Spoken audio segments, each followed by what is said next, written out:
ચાલો દોસ્તો, આજે આપણે એક મસ્ત મજાની વાર્તા સાંભળીએ.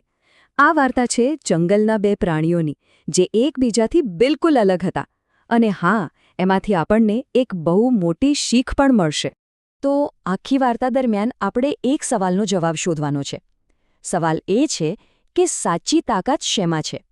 શું જોરથી બૂમો પાડવામાં કે પછી કોઈની મદદ કરવામાં? ચાલો વાર્તામાં જ શોધીએ. તો વાત છે એક સુંદર લીલાછમ જંગલની. ત્યાં સૂરજનો તડકો ઝાડ પરથી નીચે આવતો હતો અને બધા પ્રાણીઓ હળીમળીને રહેતા હતા. અને ત્યાં જ રહેતા હતા આપણી વાર્તાના બે ખાસ પાત્રો. એક બાજુ હતો આપણો શાંત અને સમજદાર હાથીભાઈ.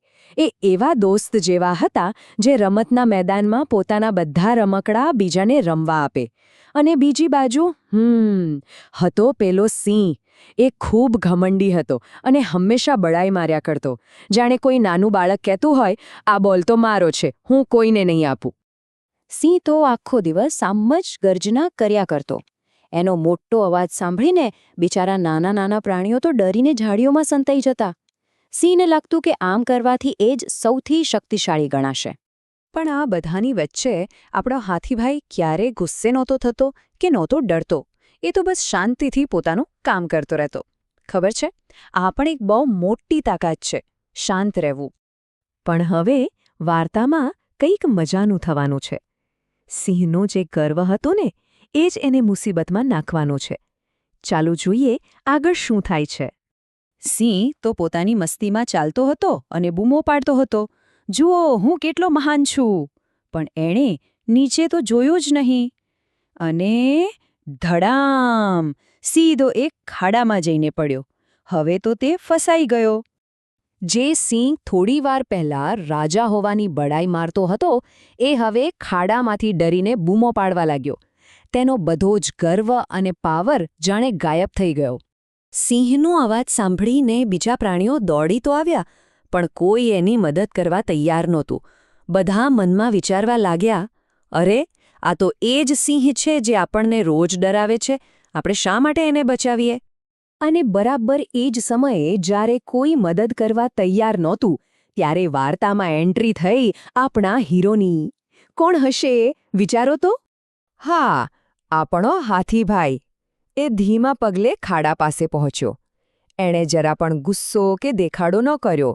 બસ પ્રેમથી પોતાની લાંબી અને મજબૂત સૂંઢને ખાડામાં નીચે ઉતારી અને સિંહને પકડીને ધીમે ધીમે સાચવીને ઉપર ખેંચી લીધો. સિંહ તો બચી ગયો, પણ હવે શું થયું? આ ક્ષણ બહુ જ ખાસ હતી, કારણ કે હવે સિંહનું દિલ બદલાવાનું હતું. જરા વિચારો, જેણે હંમેશા બીજાને હેરાન કર્યા હોય અને પછી એમાંથી જ કોઈ આવીને એની મદદ કરે, તો એને કેવું લાગે? એકદમ બરાબર. સિંહને પોતાના વર્તન પર ખૂબ જ શરમ આવી. એને સમજાયું કે તે કેટલો ખોટો હતો. એની આંખો શરમના કારણે નીચે ઝૂકી ગઈ. તેણે ધીમા અવાજે કહ્યું, મને માફ કરી દો. હું બહુ ઘમંડી હતો. પણ આજથી હું વચન આપું છું કે હું બધાનો પક્કો દોસ્ત બનીને રહીશ. હાથીના ચહેરા પર એક મીઠું સ્માઇલ આવ્યું.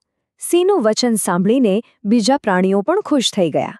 અને તે દિવસથી આખું જંગલ વધારે ખુશહાલ બની ગયું, કારણ કે હવે એમની પાસે એક નવો મિત્ર હતો. તો કેવી લાગી વાર્તા? મજા આવી ને? પણ દરેક સારી વાર્તા આપણને કંઈક ને કંઈક શીખવે છે. તો ચાલો જોઈએ આ વાર્તામાંથી આપણને શું શીખવા મળ્યું. આ વાર્તા આપણને શીખવે છે કે બડાઈ મારવી કે બીજાને ડરાવવા એ તાકાત નથી. અસલી તાકાત તો હાથીની જેમ શાંત રહેવામાં, દયાળુ બનવામાં અને જરૂર પડે ત્યારે બીજાની મદદ કરવામાં છે. યાદ રાખજો, મિત્રતા એ જ સૌથી મોટી શક્તિ છે. તો ચાલો હવે આપણે પણ વિચારીએ કે હાથીભાઈની જેમ બીજાને કેવી રીતે મદદ કરી શકાય. કદાચ કોઈ મિત્રને રમકડું આપીને અથવા કોઈના કામમાં હાથ બટાવીને. આમાંથી ગમતી કોઈ એક રીતનું એક સરસ મજાનું ચિત્ર દોરી શકાય.